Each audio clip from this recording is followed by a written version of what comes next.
So for me, the real kicker of where it flipped was, how was the Lord calling me to love, and how was He calling me to sacrifice myself and give myself to another or to others so that I can be with Him forever.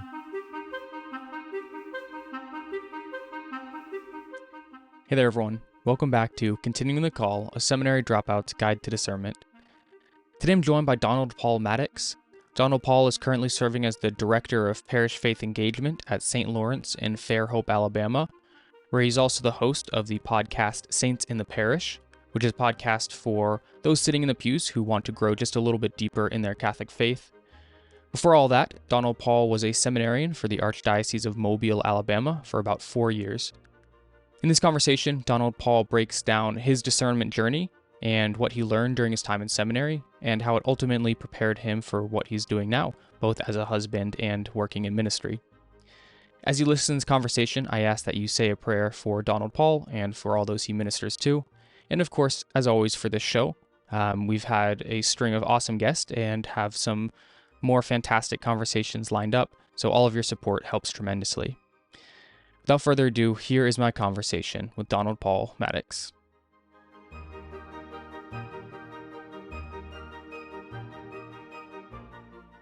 Well, Donald Paul, thanks so much for being here. Do you want to go ahead and introduce yourself and what you're doing now, and then we'll kind of find out how you got there? Absolutely. So my name is Donald Paul Maddox. I am a husband, a new father. My son's about to turn 3 months old on Friday. So about 2-3 days from now. So that's been a joy. Currently, I am the Director of Parish Faith Engagement at St. Lawrence Catholic Parish, which is in Fairhope, Alabama. So kind of right on the water in lower Alabama. I've been here for about 6 months now.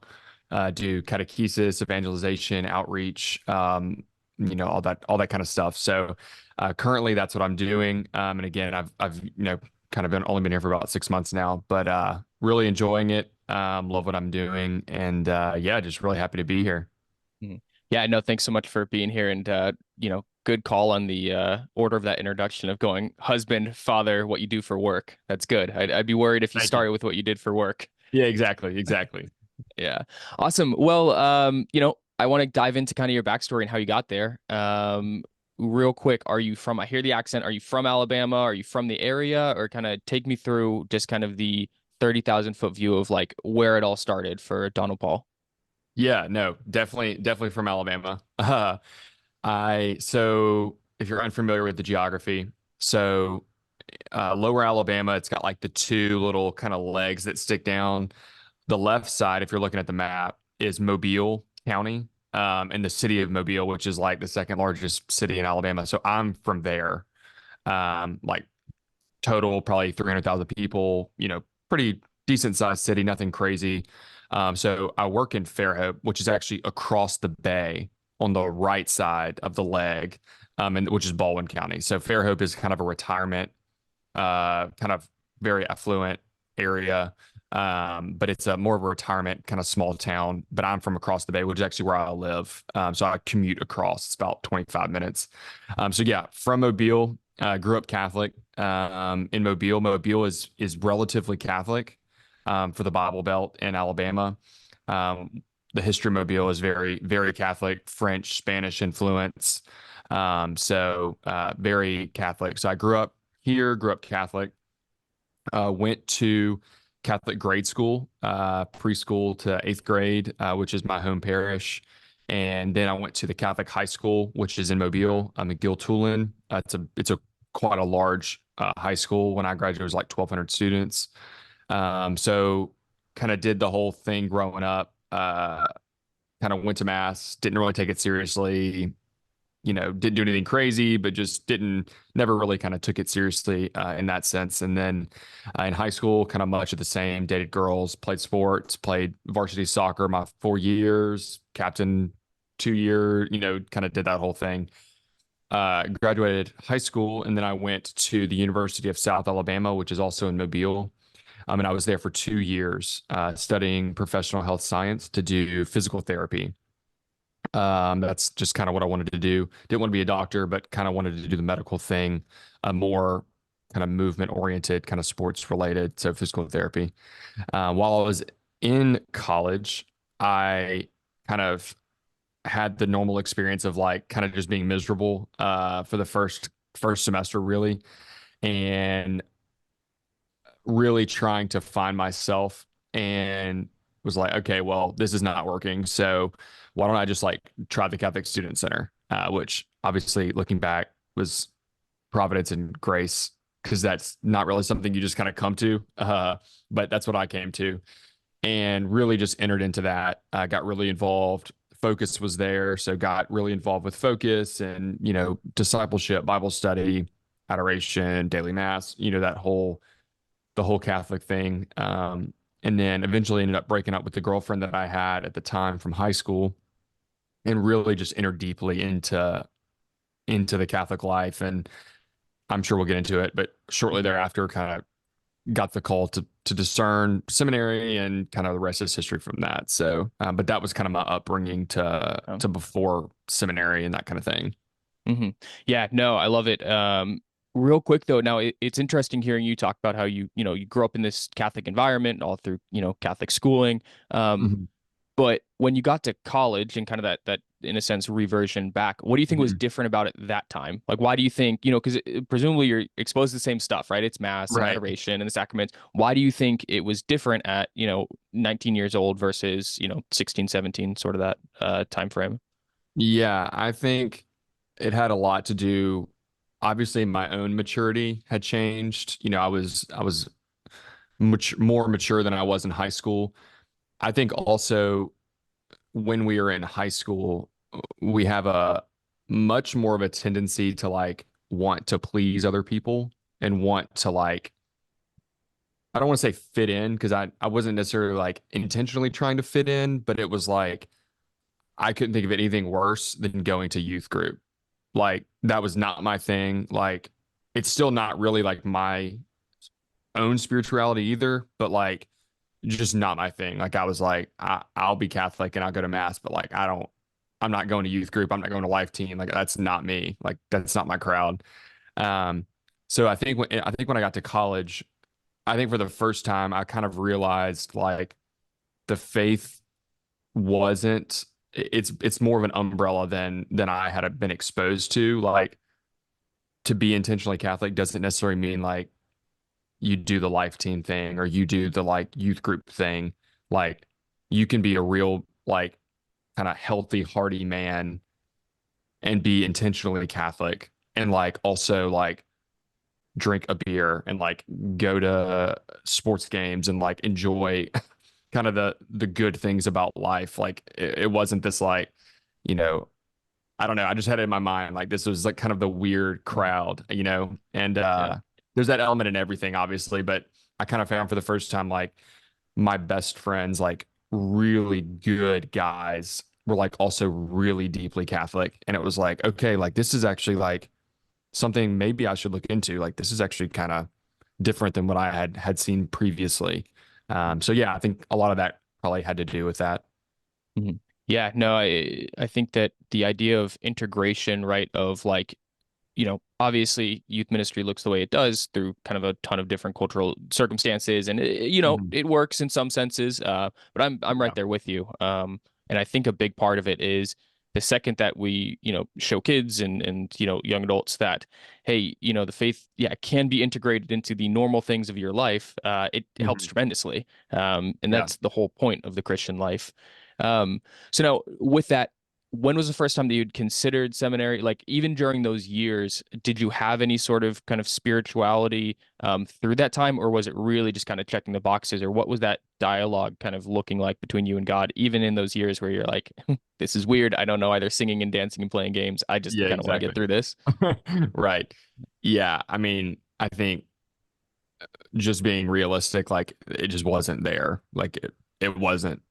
Um, like if you would have asked me, senior year of high school, like, what do you believe? Like I would have said the quotations of Catholicism, I believe in the church, like it's the true church, like it's, I believe, in the Pope, I believe Jesus is God, the Eucharist, all the sacraments, like it wasn't like I had any any qualms about Catholicism in any way, but like there was no personal connection to that apart from like this is an obligation. Like I have to go to mass on Sundays. Like I get that, but that was like that was it. Like there was no personal connection to that, which clearly was the issue, right? There was no like there was no personal desire to do this, you know, because it will make me more free and to be who I am.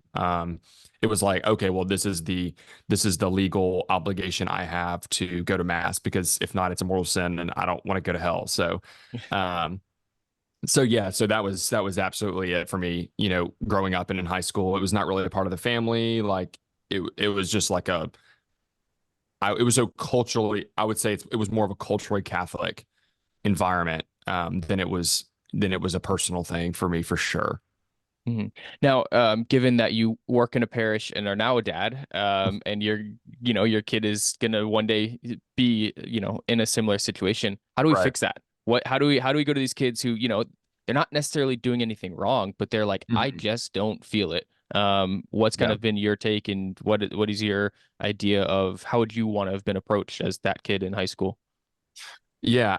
I think for me, well, I think we probably agree on this and kind of the our generations of Catholics are really starting to get this is obviously the role of the father in the family is critical. The mother typically, you know, women typically embrace religion and the faith a little more readily than men do. I think that's pretty easily seen through studies, but it's also equally true that, you know, your mom can be completely devoted to the faith, but if dad is not, like that has like serious ramifications for you, especially as a man, you know, as a young boy growing up, like seeing your father pray or seeing your father like be intentional with that has a tremendous impact. So I think for me specifically, it would be like we have to live the faith really intentionally and openly.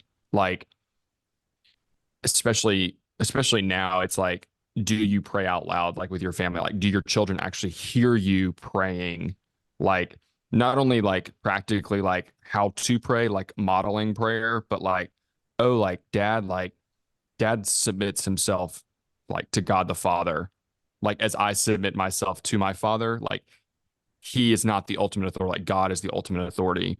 It's like this person that I see that I love is like sacrificing himself for something greater, and like I want to do that too. Yep. As men, like that we naturally desire sacrifice and, you know, to give ourselves something greater. And if you see that, like I don't think it's naturally intuitive. It can be, but I think it requires a little more chance and grace than like modeling it practically for your children. And that's what I needed and I didn't have. I had a great father. I have a great father. But that was just not modeled for me in that Yeah. sense. And that's definitely what I hope to do to my son and my future children. And I think we as a society need to do that. I mean, fatherhood is just lacking. Mhm. And it's shown. Yeah, no, absolutely. I'm glad you bring that point up because, like, yeah, it's not even anecdotally, but even statistically, right? As you mentioned, so goes the father, so goes the family, right? Is just time and time again the what we've seen in statistics regarding the faith. Yeah, if the father is actively practicing, the kids are substantially more likely to keep up the faith. And I Right. think that aspect of going one step further than that of not just showing up to mass but praying, right? Mhm. And it's good and it kind of leads us back into talking about your time in seminary. But I remember one time when I was in seminary, I was there and you kind of go through the motions and you get kind of desensitized to it all. But I Mhm. remember one morning, it's probably like I think it was like in the middle of exams, so it's probably like 2 a.m., way too late. Mhm. And I went down to the chapel and there was one of the priests there and he was just praying, just there, just by himself, kneeling in Mhm. prayer. And I remember being so moved by that because like Mhm. I had seen priests pray, at mass, obviously, and every once in a while they'll kind of lead spontaneous prayer. But to see a priest kneeling in personal prayer to me was Mhm. so moving, and I was like, this guy gets it. And then it gave me the insight to look at all of his ministry and what he had done, and I was like, yeah, Right. this makes sense. I was like, this is a man who loves God and loves the church, and is willing Mhm. to do that. And the same goes now for, the fathers of the family, right? Like Right. if your kid sees you kneeling, if he sees you praying, he's going to look there and say, that, hey, that's not only a man who's willing to submit himself, but someone that I'm willing to follow because, you can see his heart in those moments. Right. Um, No, absolutely. I have much of the same experience when I was in seminary too of, you know, especially I think providentially, during I was in seminary during the COVID stuff and, we got sent home and, we had to do the whole Zoom thing for that March to May in 2020. And I had the opportunity to actually live at my home parish with my pastor, who I'm still really close to. And we just lived together for like 4 months during COVID. So like he and we went to mass together every day because we didn't have public mass, but he and I did, and I got to really, really see like his daily, like how he lived, and it was, a holy hour every day, at various times randomly. And it was like, a very good model to me of like publicly he prays obviously, but like privately, like I got to see the inner workings of his kind of inner spiritual life, and it was like it's moving. Like he's a father to me, so like if he can do it, I can do it, and he's doing it and I want to do it. So yeah, it's very moving and it's super powerful. Yeah, no, absolutely. Um, yeah, so with that, let's dive into the seminary aspect. So you went through high school, kind of, was Mhm. just going through the motions, and then you got to college, and that's when things Mhm. changed. Yep. When was the first time that you're like, oh shoot, Father Donald might be a thing? How did that Yeah. kind of initial call go? Yeah. So never thought about priesthood ever. Not once. The only time I remember not, but like before college, that I even kind of thought about a priest was like, in sixth or seventh grade. I like me and a group of friends like had a conversation with our parochial vicar, like at a fish fry or something. And it was the first time that I like kind of talked to a priest, like outside of the confines of like mass or school. And I was like, oh, like he's like actually a priest. Like it's not this facade of like this person up there like celebrating the mass.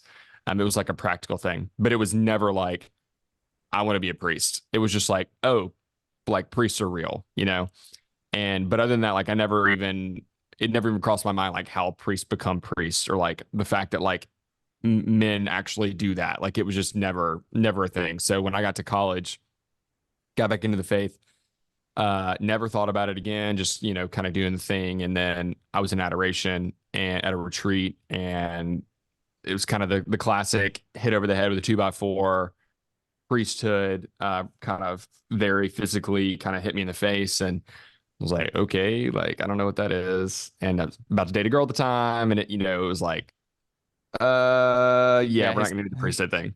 yep, his timing's Uh, never convenient in those no, things, it no, seems. never. Yeah, exactly. So next couple weeks, started praying about it. It got more intense and got to be where I couldn't even think. It was so intense. So I was like, all right, well, so stopped kind of talking to that girl and kind of dove into that. And, after a couple months, it became super clear that like the Lord was calling me to at least figure this out and wanted to come and see to the seminary. And through Providence and a couple of different things, it became very clear that it was like, okay, I need to go. And then so I ended up leaving. So I left after my sophomore year at South and just and transferred into seminary to start my junior year, and all my credits transferred. So I Nice. fluidly transferred right into my junior year, and that was at St. Joseph Seminary College, which is in Covington, Louisiana, which is where I did my college seminary. That's awesome. Now, take me through that transition period, right? And it's fun that, I get to kind of go back to the roots with this Mhm. conversation because now I've, talked to vocation directors and all this, but it's fun to talk to guys who went through this kind of same process. Mhm. How did you know how to do it, right? Because like I have this thing that I always get mad at, all the awesome people in our parish who I love, Mhm. but they just like go to these kids and they're like, "Hey, you need to volunteer, go be an usher, go be an altar server, go join the Yeah. seminary." But they never tell them how to do it, right? So if you're a 16, year old kid or 18-year-old kid and someone tells you, "Hey, go to the seminary," um, 90% of kids don't even know where do you start, right? Luckily Yeah. for me, I had a guy who was a few years older in my parish who was in the seminary, right? So like I Mhm. could text him and ask him those things. Did you have anyone like that, or how did you know, hey, this is how I feel called to be a priest. This is how you do it. Yeah. So a few things. When I before kind of getting the call to seminary, I had a focus missionary who was like my discipler. So we were, you know, and I will never forget. I tell everybody this whenever I'm giving talks or whenever I'm, when everybody is asking kind of advice about prayer and stuff. He, we sat down. I almost remember like vividly when it happened. And he was like, all right, I want you to print me out your schedule, like your weekly schedule. Like, these are my classes are, this is my obligations, this is what I'm doing. And I want you to actually write in like 5 minutes here. Like, I will pray right here for 5 minutes, like this time, like 9:05 to 9:15 on Tuesdays and Wednesdays. It looks different, but I want you to actually write in every day this time. And what it did for me was it made me not have excuses, and it allowed me to like schedule my day like practically. Like, it wasn't like, oh, I'll pray when I want to. It's like, no, like it's on my schedule. Like, I pray for 5 minutes here, and 5 minutes might not sound a lot, and it's not. But just to start out, like, you got to do something very practical. Like, we're very corporeal beings. Like, we need something practical. And for me, it was 5 minutes here.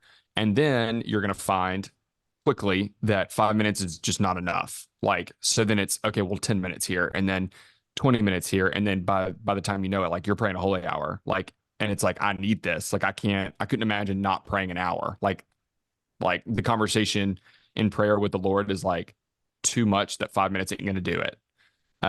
So practically, that was how I went into the discernment process. And then talked to the chaplain there at the student center, and he gave me to save 1,000 souls, which is what everybody gets, obviously, which was, I don't know. I mean, it was helpful. I mean, I would say it was helpful. Like, for the practicals of like, this is what seminary looks like. It was helpful, but other than that, it was more like I had focused missionaries who like helped me pray, Mm. and then by God's grace, I was able to like actually like kind of figure out how to discern. So if I was talking to somebody about it, I would say, make sure you schedule time to pray. So you can't discern anything if you're not praying. Like, you have to actually listen. You don't have to say anything. Like, literally go in there and give a prayer of like openness, basically, and like let the Lord like speak. Like, He wants to speak to you. Like, we don't hear Him because we're talking and like we're doing our thing, you know. Um, and then I think having good friends, like being able to like actually talk out loud about it, to so you can discern whether or not what you're hearing is you or what you're hearing is Mhm. the Lord. Yep. Because like, hopefully they harmonize. A lot of times they don't, and then eventually you kind of have to get yourself to that level, of, okay, well, I kind of heard this in prayer. Like, okay, well, let's talk about it. How did it make you feel? Like, did it give you joy? Did it give you peace? Did it give you anxiety? And so kind of doing that rhythm over time, you start to learn how to listen to the Holy Spirit so that you can actually respond when the Holy Spirit says, okay, it's time to leave, Mhm. because you've been listening. But you can't just go in and expect to know that. It takes time. Like, it's not a quick process to do it correctly. Um, but it's all about listening and actually just stop talking for a little while Yep. and just listen. Open your ears for a second. Hmm. Yeah, and it's such a foreign concept, because we think that so often when we go to pray, we do all the talking, right? So then to say like, oh, well, you have to listen to prayer. Usually, what happens is you'll sit down and you'll talk and talk and talk, and then you say, okay, God, I'm ready to listen. And then within 5 seconds, if you don't hear anything, you're like, well, it's a waste. God's not answering today. I'm And it's like, like, no, why are you no, not talking to me? And God's like, yeah. well, you've been talking for 30 minutes. Like, I couldn't say anything. Yep. Yeah. And then like we gave him like no time to respond, right? And we're still because even when we stopped talking, we're still thinking about what we had said. Like we don't even transition out of that. Um, Right. I I'm I would also add too, a big thing for me, and I would also want to be careful, like, and hesitate when I say it, but it does help, is like, don't test the spirit, but like look for things yep. that are helpful. Like for me, it was like, the readings at mass, or like the prayer, like the collect or the prayer after communion. Like, listen, like actually listen. Like, in for a big one for me was like in the first Eucharistic prayer, where it talks about Melchizedek. Like, when I heard that, like the priest would pray the first Eucharistic prayer, pretty recently, and pretty, not, I wouldn't say every mass, but most masses. And like hearing that, like, you are a priest forever according to the order of Melchizedek, like those things like moved me. Mhm. Like, they don't do that now. Like, I'm not called to be a priest. So like, but in that moment when I was discerning, like, it was just like constant like reminders of like Mhm. priesthood, priesthood, priesthood. Reading books, like listening to, like, anything, like be open, like the Lord can speak in various ways, and He uses the church to do that too. Um, so again, don't test the spirit. Like, don't say like, you know, I want to hear priesthood 5 times today. But it's like, if you're open to it and you're listening, like those things can move you. Yeah. And that was really helpful for me over time. Yeah, no, I'm so glad you brought that up because yeah, I think that that's the thing is like it's finding that balance between like demanding a sign and saying I'm not moving unless I see a really specific sign. But yeah, being honest with yourself. And a story I have on that was I remember when I was in like the like peak of my discernment, I was like 18 discerning, and I was Mm-hmm. really wrestling with it. And at that point I kind of knew like, okay, God, I think you're calling me the priesthood, but I still like wanted some sort of assurance. And I remember it was one night after like a retreat meeting. It was me and all my friends. We were, feel bad. I hope my pastor isn't listening. We were gonna climb up the bell tower in the church, right? Because Mm-hmm. like it was late, and we were like, oh, let's go, climb the bell tower. And as we're walking up the choir loft and everything, we were moving boxes out of the way to get to the little door that gets us up there. And so we had like a little assembly line, and I was probably like the fifth person in line. And as we were moving boxes, a little pamphlet fell out, and it was a like vocations pamphlet. And now Mm-hmm. my parish is great, but it had no discernment material. I'd never heard discernment or anything like that. So the fact that that was there kind of stuck out Mm-hmm. to me. And then like I just when I picked it up, like I felt it in my heart that this meant something Yeah. to me. It was almost like a God was like, really, like this is what you're resorting to. You need something like this. Yeah. And I remember talking to my friends after that and saying like, man, like that was weird. Did y'all see that pamphlet? They're like, what are you talking about? Like we were just like throwing papers. Like none of them, it didn't stick out to any of them. And it Right. stuck out to me. And I think that that's a good definition, or that's a good example of like what signs in discernment are. Like, yeah, it's the everyday things that everyone encounters, but if the grace is being conveyed to you specifically, you Mm-hmm. should probably pay attention to it. Yeah, So, I have another one too like that. This one's even stupider. But it was like, we always had this ping pong tournament at the student center. Like, it was kind of the thing.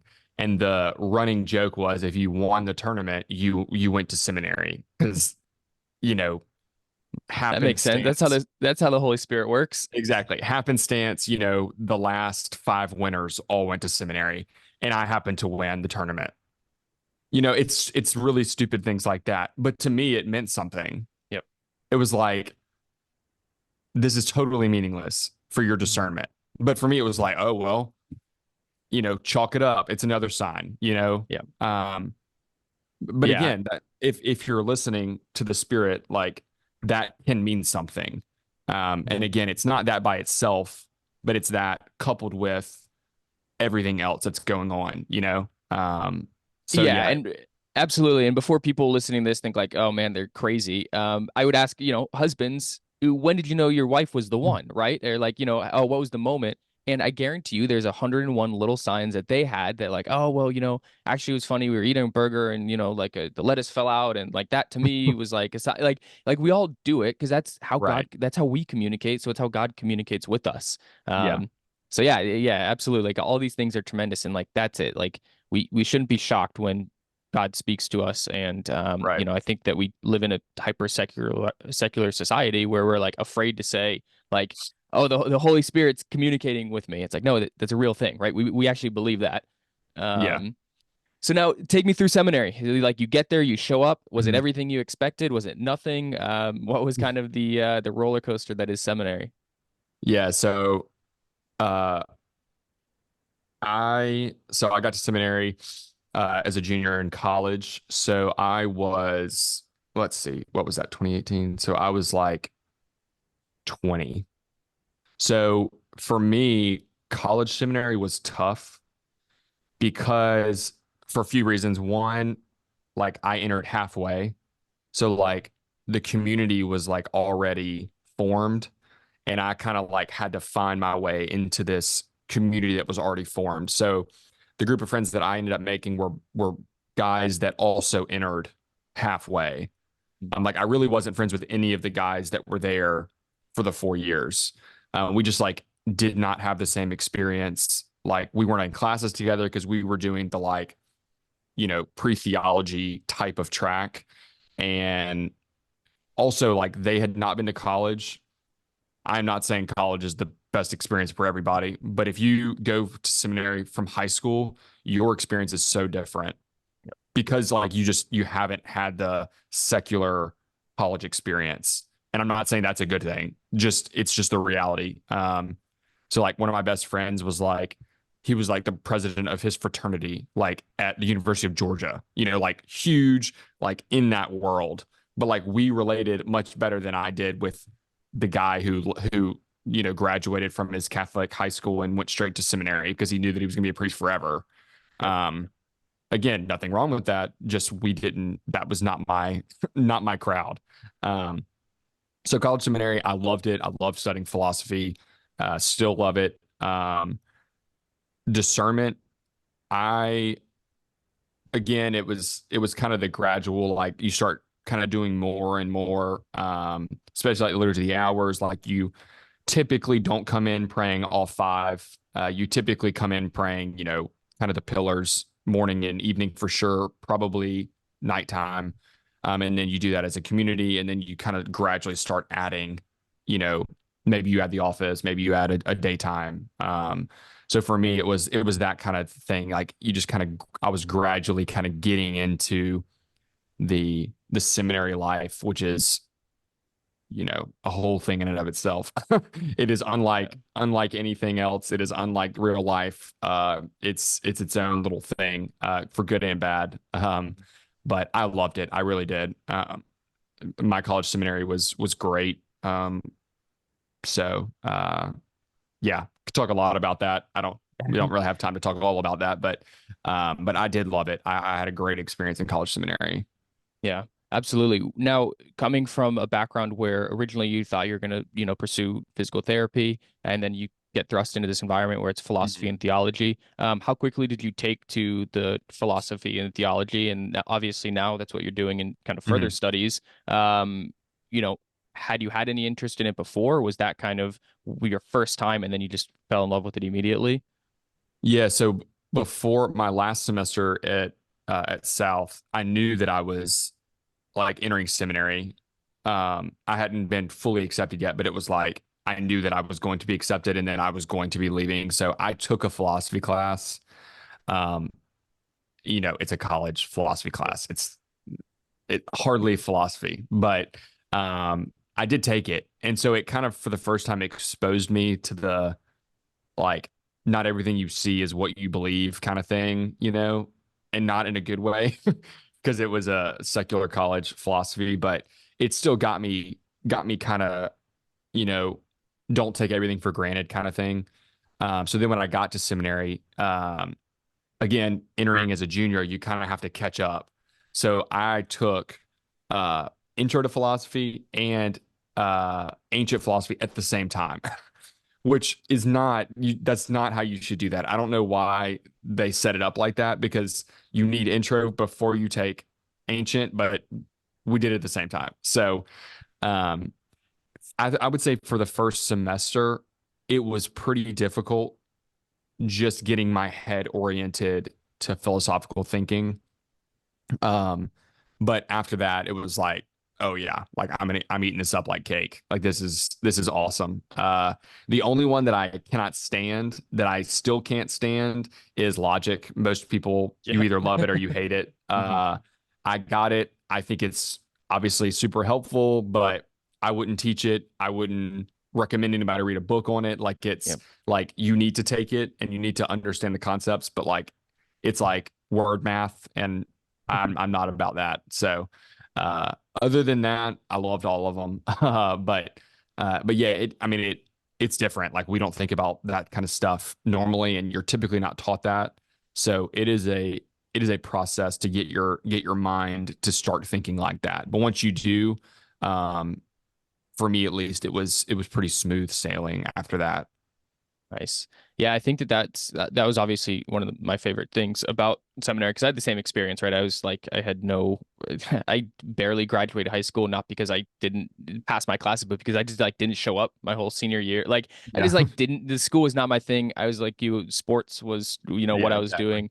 Um, so when I got there, like I remember it was ancient philosophy, and we had a nun who was incredibly holy, but also probably 110 years old, who was just Yeah. like had taught ancient philosophy for literally decades, Yeah. and like had no sympathy. So I show up and she's like just dropping books on my desk and was like, "Here you Yeah. go, read all these. You have a paper due in a week." And I was like, "I've never written a paper in my life. I went through Yeah. public school. I was like, I don't do Yeah. this." And it was the same sort of thing as like once I got over like the initial fear, I realized like, oh wow, this is actually beautiful and like it makes sense and just like you know feeling almost cheated that Yeah. not only has the world deprived us of this, but the church too. I'm like, hold on, you're Yeah. telling me like the church is responsible for majority of Western thought and like like diving into church history and obviously Hmm. Aquinas and Augustine, like diving into it, I was like, why are we not talking about this? Like, why are we not propping these guys up, saying like, Yeah.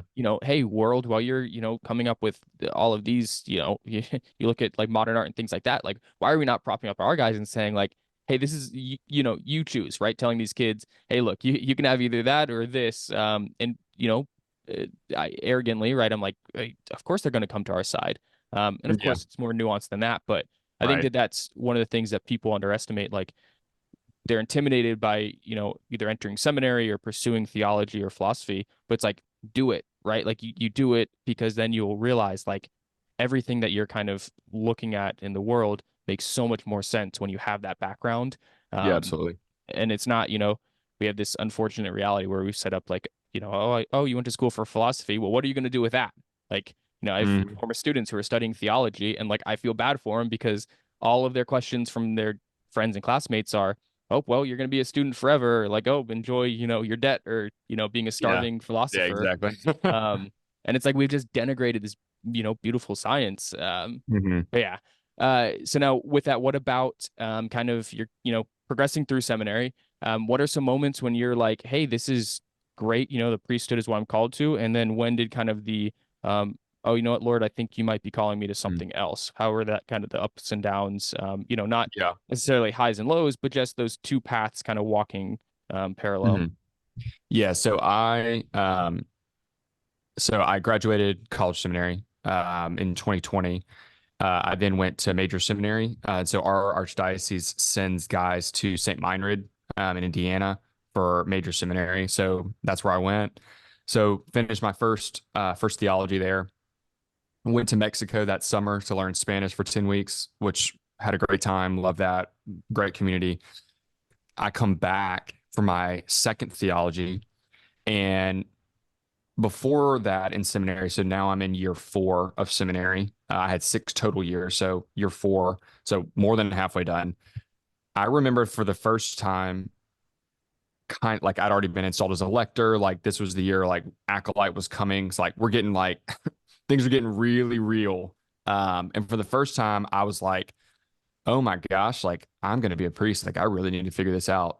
Not that I had not been thinking that, like, but I was just so confident since I entered that I was called to be a priest. Like, again, like we were talking about earlier, like signs, confirmations, like, great in classes, great with guys, like great in the parish. Like it was like check, check, check, check, like vocation director check, bishop check. Like it was just smooth sailing all the way through. And not that I was coasting or doing any of that, but it was, I think the Lord for the first time was like, hey, kid, like, if you're going to be a priest, like, you really need to love it. And you really need to say, I am consciously choosing this, not because you're good at it, not because, you know, things are going your way, but because you want it. Um, so I was like, well, okay, I guess I'll figure that out. So I never thought about leaving, but it was the first time it was like, okay, like, let me really, like, do I want to be a priest? Like, A, am I called, obviously, and then, like, do I want it? Um, I think we get into a weird phase sometimes, like in our vocations and when we're talking about it, of like, you just need to figure out what the Lord wants. Like, you just need to figure out the Lord's will. Yes, but the Lord's will for you is what's going to make you happy, and like, it's going to make you the happiest. Like, the Lord is not going to call you something that is you're going to be totally miserable. Like, that's the Lord works with us, like, not against us. Um, so for me, the real kicker of where it flipped was, how am I called to love? Like, what is, like, for me, how is the Lord calling me to love, and how is He calling me to, like, sacrifice myself and give myself to another or to others so that I can, like, be with Him forever? And almost immediately, it was, okay, well, I would be a great priest. Like, I could do all the things, like, and I would be good at it, I'm assuming. But the real way the Lord is calling me to love, like, I will not be able to do that as a priest, because I will not be able to love everybody in the parish, like all my parishioners, like, wholeheartedly and completely, and will their salvation. Like, that's just Yeah. not me. Intellectually, I could do that, but actually, like, there's just no way. Like, that's not me. I don't have that capability. And very quickly, it was, I need one person that can call me out, that I can love intentionally and completely. It was like, well, that's not the priesthood. Hmm. And so in a span of about 3 months, I went from, I'm called to be a priest, to, I'm pretty sure that I'm not called to be a priest. And so again, start intentionally discerning that and saying, like, okay, are you calling me to leave? And started talking to my spiritual director, and kind of, went through that whole thing. And then I went to spiritual direction with him, and I was like, okay, Lord, like, I really think you're calling me to leave. I need some kind of, like, kick in the butt confirmation, because I've been here too long. Like, it's going to take a lot to get me to leave. And my spiritual director was like, I think you know what you want, and I agree. I think you're making a good decision. And it was like instant, like, peace. It was like the curtains opened, and it was like, okay, like, there's my go ahead. I'm good. And I left, I think, a week later after that, full of peace, full of joy, Yeah. everything. And because I knew, like, I had discerned the priesthood, and the Lord was not calling me to that. And therefore the Lord was calling me to marriage. Like, and it was crystal clear. Um, and so I left after 4 years, more than halfway done. I left on a dime, and didn't look back, because I knew that was what the Lord was calling me to do. Yeah. Amen. Right. And it sounds funny to say, well, praise God, right, that you left, right? Because we're like, we've created this situation where it's like, we need priests, we need priests, we need priests, Yeah. that we're like afraid to say, like, hey, some people in seminary aren't called to that, and like, that's Yeah. okay. Yeah. And I think that is something, and obviously, right, I'm biased. I'm sitting here with a show about that, right? Because I think Yeah. no one says that. Yeah. And I love what you talked about, a couple things in there. One, desire, right? Desire is Mhm. massive. Like this idea of, God wants us to be happy, right? He knows that, like, wherever, right? Because if heaven, right, is the, like, eternal praising of God, if we're miserable throughout our entire lives and we are never grateful and we're never praising and we never like have anything good, right, from our perception to thank God for, obviously he's always good, right? But if God is making us miserable our entire lives, that's a pretty tough sell to then be in heaven and praising forever, right? Like Right. so for us to like detach, like, doesn't matter what I want, it's only God's will. It's like, well, we also have to understand that, like you said, they come together, right? And Yeah. in the person who's living out God's will is going to be the most happy, right? Because like Yeah. he made us, right? So yeah, not downplaying our desires. Um, and now I love also how you highlight like when you know. And my big thing is, when people ask, "Oh, why'd you leave?" Right? It's you didn't leave, you said yes, right? You're still saying yes to God, Hmm. right? And it's the same, ironically, the same I do that you gave on your wedding day. And the same I do that you'll give if you haven't already baptized your kid, right? And when you will baptize future kids, is when you say I do, right? That's the same I do that you said when God called you into the seminary, right? Like Right. it's all saying yes. Yeah. And now with that, right? So you leave, Yep. and what does that look like, right? So like obviously you're at peace, but I imagine like the people around you, are kind of like, Mhm. okay, well, what now? You're gonna go back to physical therapy, or Yeah. kind of like talk about that like off ramp of you're trusting God's providence, but you're also normal and have kind Yep. of normal fears. How do you make that transition out? And how do you go about finding your wife? Yeah. So the transition was difficult. I had no plans lined up. Like it wasn't, I had no backup plan, which is how you should go into seminary. You shouldn't go with a plan B, because that's not giving yourself fully. So I had no plan B. I had no girls in mind. Like there was nothing in mind. It was, like you said, it was a yes to leave because I wasn't called to be a priest. So it was like, well, I'm going to get out and then like I will figure it out and the Lord will guide me to whatever I'm supposed to do next because I don't know what that is.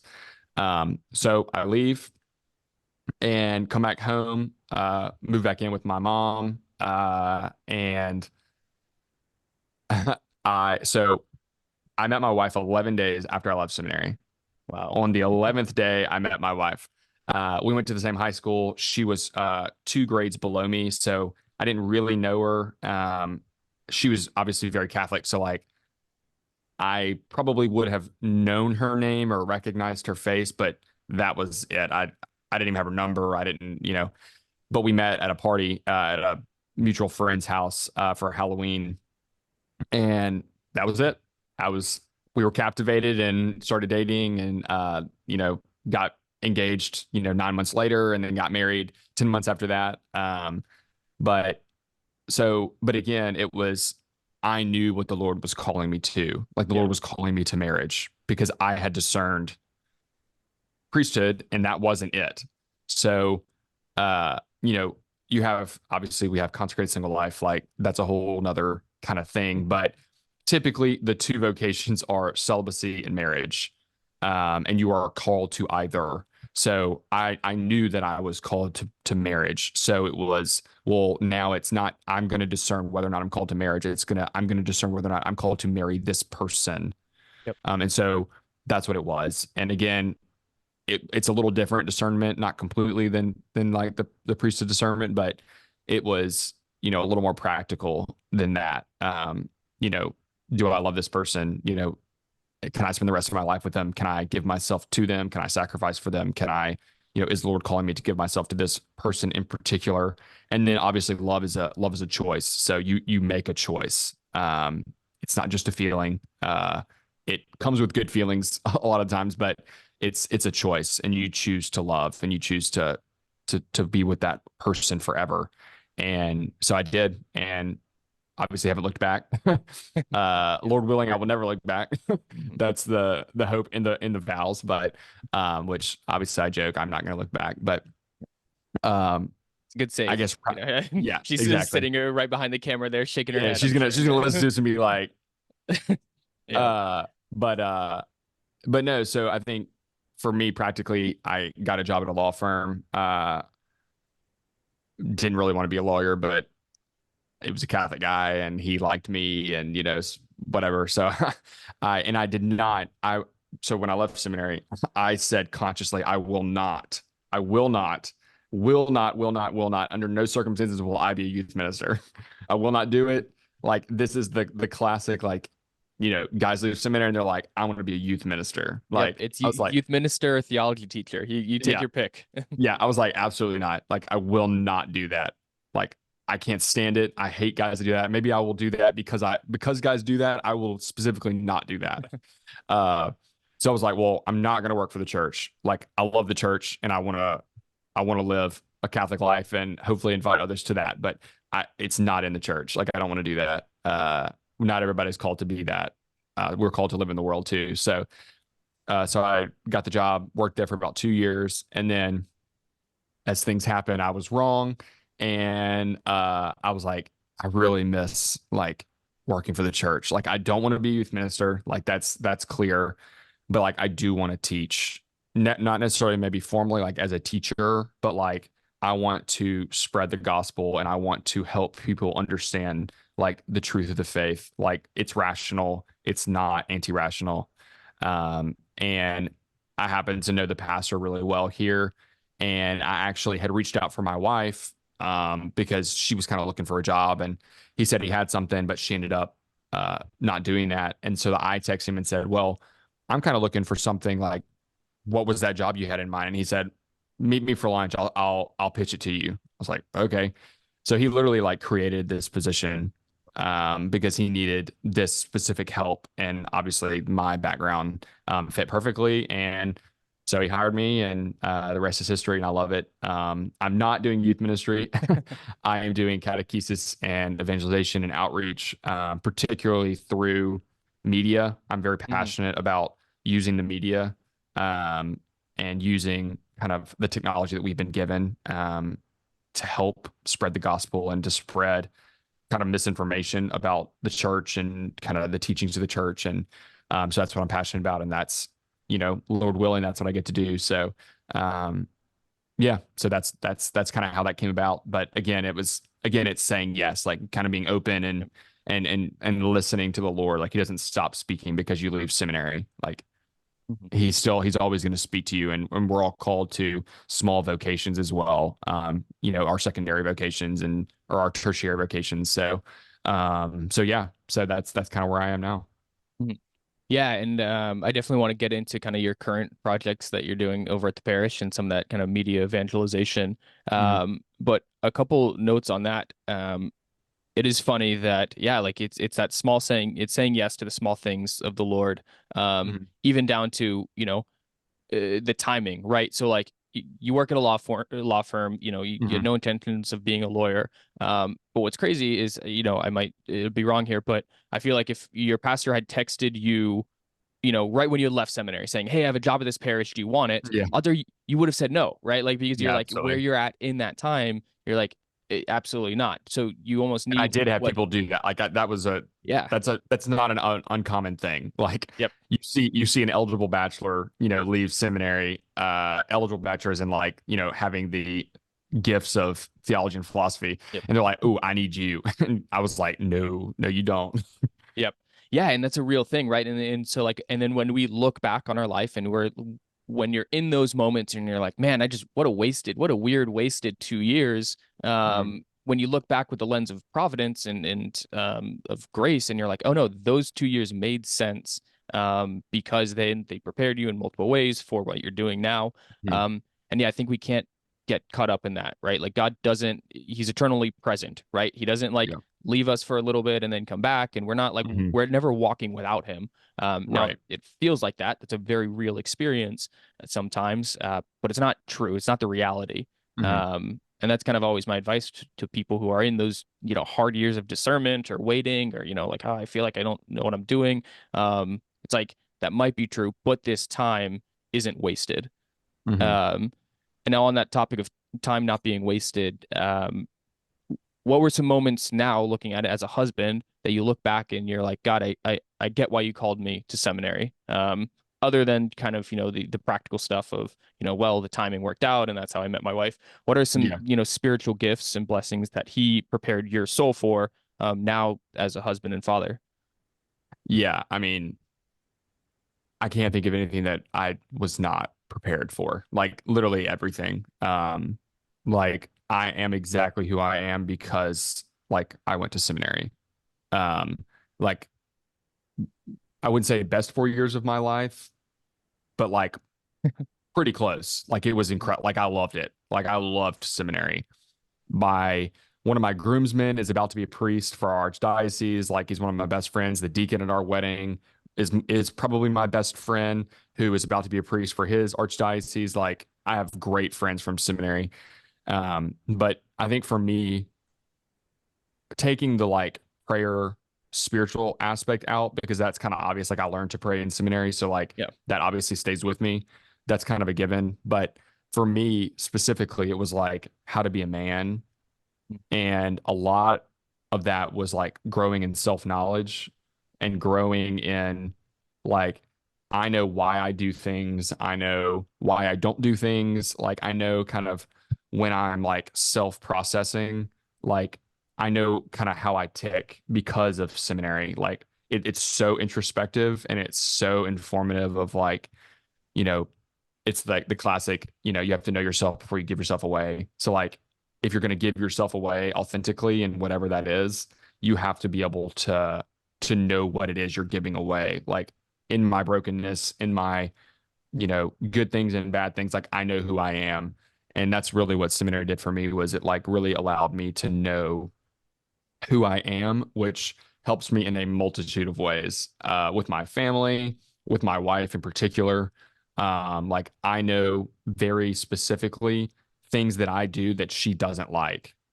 And it's like I have introspected enough that like I know that like I am naturally inclined to this vice or, this character flaw that I have that I might have come to eventually, like if I hadn't gone to seminary, but like seminary is just like such a boiling like hot pot Yeah. of like a hydraulic press is being shoved on you. Like it becomes so evident like what you do well and what you don't do well, and they tell you all the time through Yep. evaluations. So uh it's so helpful to me and my wife in our marriage, and it also helps me, she might not like this all the time, but it helps me like evaluate ourselves, like our marriage together, because of like, I can't think of any examples, but we all have this experience, when you're kind of your wife does something and you're like I don't really like that, but like being in seminary, like it allows me to know like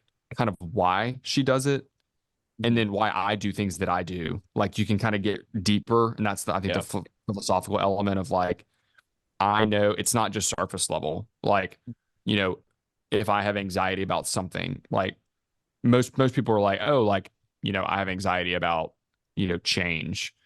But for me, it's like, okay, well, why do I have anxiety about change? Oh, it's because like I'm insecure about X, Y, or Z, which really helps you get to the root of the issue. And I would never have gotten that if it wasn't for seminary. And again, like I'm sure you can attest, like that is not explicitly taught in seminary. Like it's not like it's Yeah. you have a class on that. It's like the environment itself lends to serious self-reflection and introspection. And that's what's I think that's like the real beauty of the the system that the church has put in place.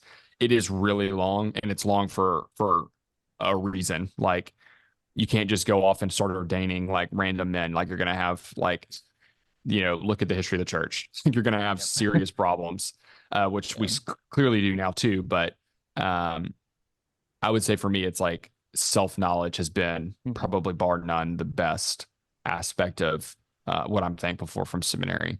Yeah, amen. Now I'm in the same boat. I think that that's a thing, and the line I always go back to, right, from the church is the idea that Christ comes to reveal God to man, but then also man to himself. Hmm. And like you said, it's not necessarily explicit, right? Like we have hundreds and hundreds of meetings throughout the seminary Yeah. year. Like it's every week, spiritual director, formation director. Hmm. Um, and you don't realize that, yeah, in those moments, and then supplemented with all that, with all the prayer and everything too. That's what it is. It's like it is a constant mirror being held up, especially if you do it right, if you're authentically Right. there, discerning, and you're buying into the process. um It is the mirror of Christ being shown to you daily, hourly, every second, Mhm. with that intention of saying, hey, you need to know yourself so you can know your strengths, but then also where you need to be healed. Um, Mhm. and that's just not something that you get in the world, Mhm. certainly not accidentally, right? Like it's Right. not going to happen unless you seek it out. Yeah. Um, and so, yeah, I think that idea of, trusting it, hey, let Christ hold up the mirror to you and say, hey, Mhm. this is where, you need to be healed. Um, and so now let's dive into your work right now to Mhm. kind of bring it all to a head and looking at it up to speed. Mhm. What are you doing now? Tell us about kind of your role in the parish and some of the Mhm. projects that you've kicked off to keep this call going. Yeah. So when I first got here, again, the role was kind of created for me, so I didn't really inherit anything. My pastor has a lot of great qualities. One of the great qualities he has is he is an idea man. Like he's got like thousands of ideas, and he just can't see them through. So he literally just hires people that can help him see the ideas through. So, you know, I think the one of the big ones we have started is we do like, oh, it's called Father Steve in the Faith. The priest is Father Steve, but it's basically like typically it's about every quarter we do a like, I don't want to call it a class. It's not really a class, but it's almost like an hour and a half discussion forum on whatever topic we want to talk about. And we host that on like a Wednesday night, typically every 2 months, maybe 3 months. And so it was kind of his idea, and then I took it and kind of I see it through, and I prepare the class, and I pick the topic, and I do all the logistics, the marketing, the graphic design. I do all that stuff, and then he just presents what I have prepared. Um, that's what he wanted me to do. Yeah. So I joke that I'm kind of his ghostwriter sometimes. He's like, "Oh, you're not my ghostwriter," and I'm like, I mean, I don't mind that. Like that's Mhm. like you don't have the time to do that, and I Yep. have the ability to do that for you. So like you go do your like I can't anoint and give Yep. people absolution. You can do that. I can do the like theological and philosophical research, and I can teach, and I can give you the material that you can teach. So you go do your thing and I'll do what I'm good at. Um, and so that kind of stuff, like we've done church and state, like that interaction.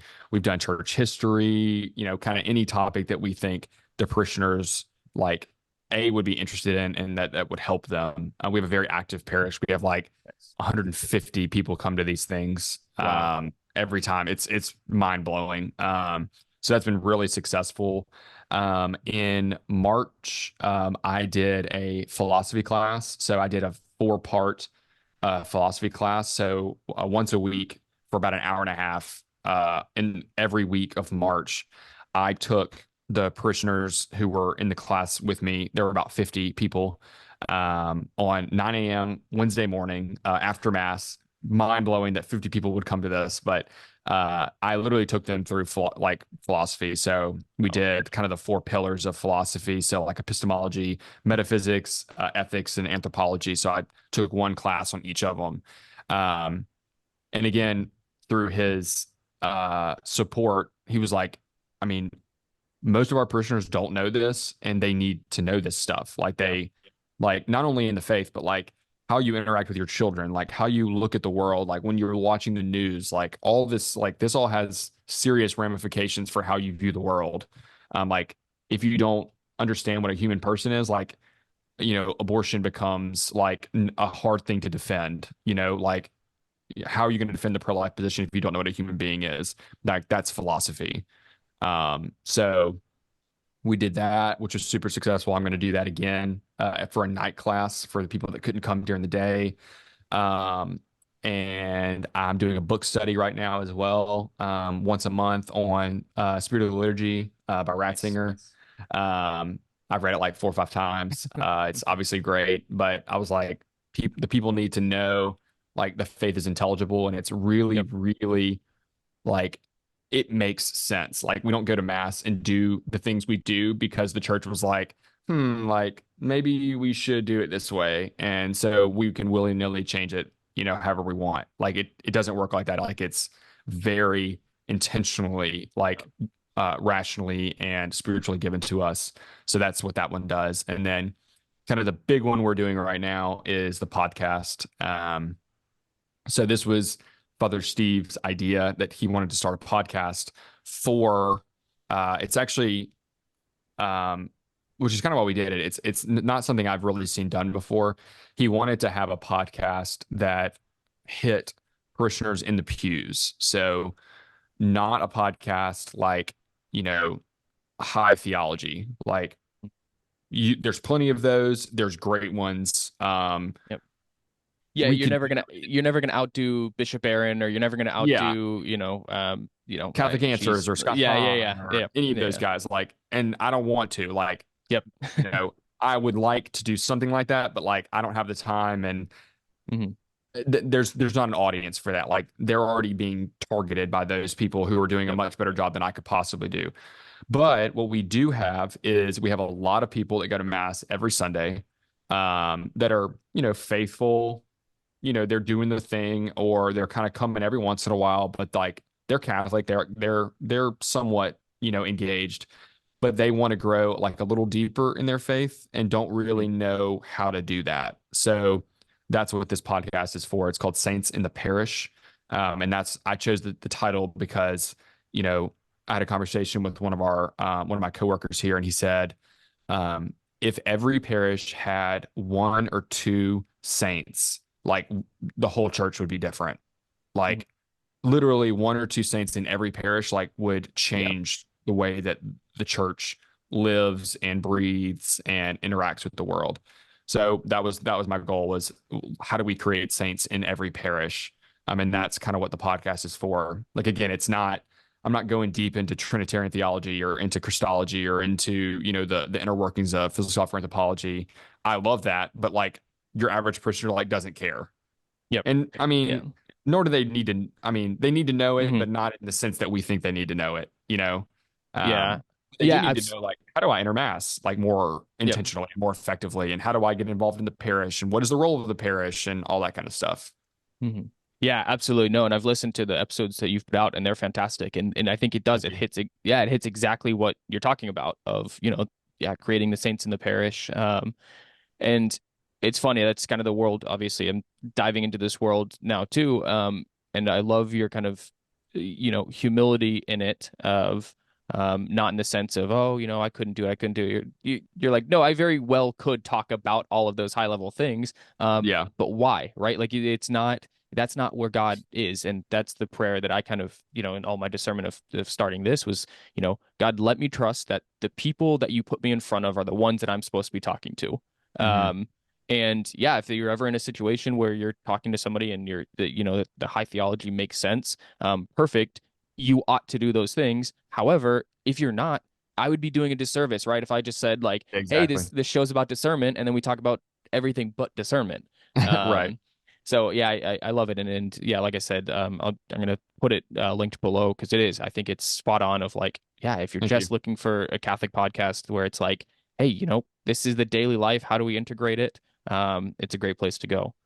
Appreciate it. Yeah. Um, No, thanks. Appreciate that. It's we've done like what, 5 episodes now. We've recorded like 12. So, yeah, we're ahead, and we're, so we can keep up the schedule. But it's so fun. I mean, I know you're hosting this, and I just think it's super fun to have the platform to be able to talk and use the media that we've been given for actually some good purpose, and we can reach more people than we otherwise would. So yeah, it's a joy. I really love it. yeah, no, absolutely. At this point, the genie's out of the bottle with technology, right? So we might as well Yeah, reclaim the space as much as we can. absolutely. Yeah, for Yeah. sure. Yeah. Awesome. So I really appreciate it. I mean, your story's incredible, and again, just Thank you. providence is very clear focus in Mhm. it. What's your advice for young men, young women who are kind of in the thralls of discernment? Maybe they're 1 foot into the seminary or religious formation and not really sure, or they just walked out of the seminary. What's kind of your advice to keep going through it? Yeah, I think I would say, like, go all in. Like whatever you're doing, like whether you're in seminary, whether you're discerning, whether you're dating or whatever it is. There's that famous line that, that God, spits out the lukewarm from Revelation. And that's true. Like, don't be lukewarm. Like, whatever you do, like, do it, and do it like as best as you can. And then God will give you the grace to be able to respond, like when he calls and when he's speaking back to you. But if you're just kind of lukewarm and just kind of going through the motions, like, he can't spurn you to do what it is that he's calling you to do. But if you're going all in, like if you're in seminary, like, don't slack. Like, read all the texts you're supposed to read, like, go to class, like, do your holy hour, do the liturgy hours, like, do all that, because the Lord is present in those moments, and like, he's going to speak to you in those things. And then if you're out of seminary and you're discerning marriage, like don't do that, like, lukewarm. Like no girl wants that. Like, are you committed or are you not committed? Like, don't be on the fence. Like, if you're going to discern marriage, like, act like you're dating to discern marriage. And the Lord will speak to you through that. So, in our society today, I think we get a lot of, like, we get like, I don't want to be involved, like, if I'm going to be tied down, or I don't want to be involved if it's going to be difficult. Like, no, the Lord, like, wants, like, we're all called to the cross in some way, but that involves, like, actually giving a definitive yes. And when we do that, the Lord can then speak to us. And so I think that is a great antidote right now to a lot of the problems we're having, is, like, just be really authentic and, like, give your all. And the Lord will speak to you through that. And then give you the grace to respond, in whatever he's calling you to do. So, yeah, I think that would be my advice. Amen. I love it. Yeah, don't cheat your future spouse. Don't cheat your future parishioners. Don't Nope. waste your time. Like, it's all because, yeah, praise God. Again, your parishioners are spoiled and blessed to have Thank you. you. And yeah, that, I mean, again, that came from your original yes of saying, yes, Lord, take me Yep. wherever. And then also praise God, right, in your yes to having the confidence that he said, hey, you've done your time in seminary, now step out. It's a hard thing for people to say, but I guarantee you, if you were to ask your parishioners today, they'd say, wow, thank God, Donald left the seminary, right? Like, Yeah. it's a funny thing, and we can't be afraid of that. Yeah. That being Absolutely. said, we need priests. So keep praying for Yes, we do. vocations Yes, we absolutely do. and encourage them. Well, man, thank you so much. I really appreciate it. I've Absolutely. been looking forward to this conversation for a while, and yeah, thank you. And know of my prayers and everyone who's listening, prayers for you and your projects, and Thank you. hopefully it spreads to other parishes because we need that as well. Yep. Absolutely.